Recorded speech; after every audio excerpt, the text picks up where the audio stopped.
La thèse que je vous présente aujourd'hui s'intitule « Quand les artistes font forme en habitant ensemble, usage, présence, imaginaire ». Elle a été conduite sous la double tutelle du LASUR, le laboratoire de sociologie urbaine à l'École polytechnique fédérale de Lausanne, et de la Haute École d'art et de design de Genève. Cette thèse est l'aboutissement d'une recherche que j'ai menée entre 2017 et 2022 auprès de 2 regroupements d'artistes qui, pour soutenir et pérenniser leurs pratiques professionnelles, ont décidé de fonder des lieux de vie collective et de travail artistique.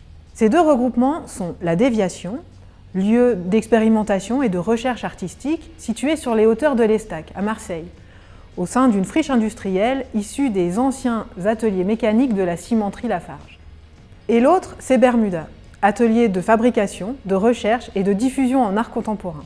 Ils sont eux situés tout près de Genève, à quelques kilomètres du CERN, sur la commune de Cergy. Ils ont la particularité d'avoir été autoconstruits par l'équipe qui vit et y travaille aujourd'hui, et dont je fais partie. Au démarrage de la recherche, il y avait le désir d'envisager les conditions d'atterrissage de l'art et des artistes, comme aurait pu le dire Bruno Latour. Il y avait aussi le constat un peu pessimiste que le capitalisme créatif d'une part et le régime de monstration extractiviste de l'art de l'autre avaient fini par neutraliser toutes ces initiatives collectives et artistiques qui font de l'habiter et du créer les moteurs quotidiens des transformations politiques et sociales.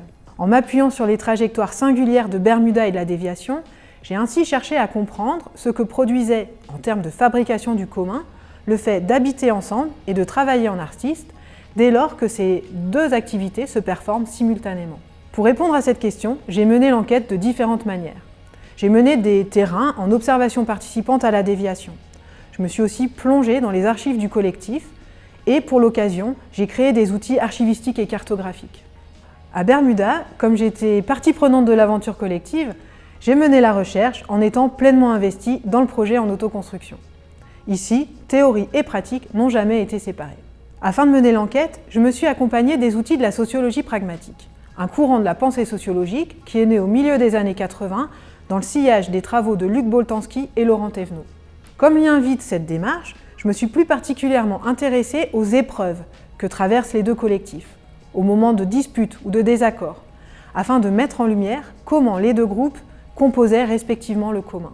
En dépit des différences qui séparent Bermuda et la Déviation, les 2 collectifs avaient pour point commun de passer la plupart de leur temps à construire le lieu qui devait soutenir leur pratique artistique, à l'aménager, à le maintenir en état, et le plus souvent au détriment de la pratique artistique elle-même.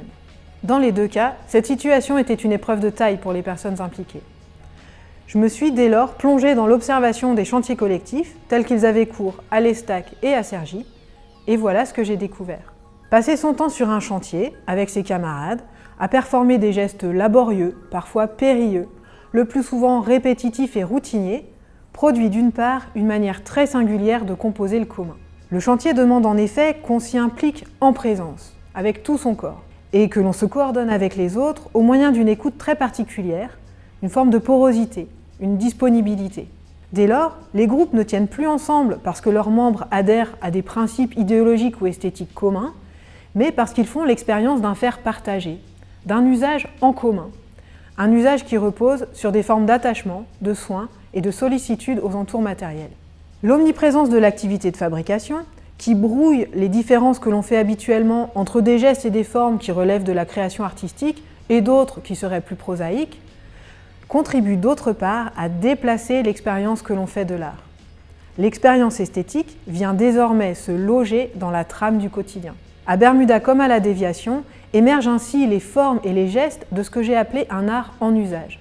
Un art qui ne prend pas de la valeur parce qu'il est mis à bonne distance au musée ou au centre d'art, mais au contraire parce qu'il se déploie dans un rapport de proximité et dans un usage quotidien.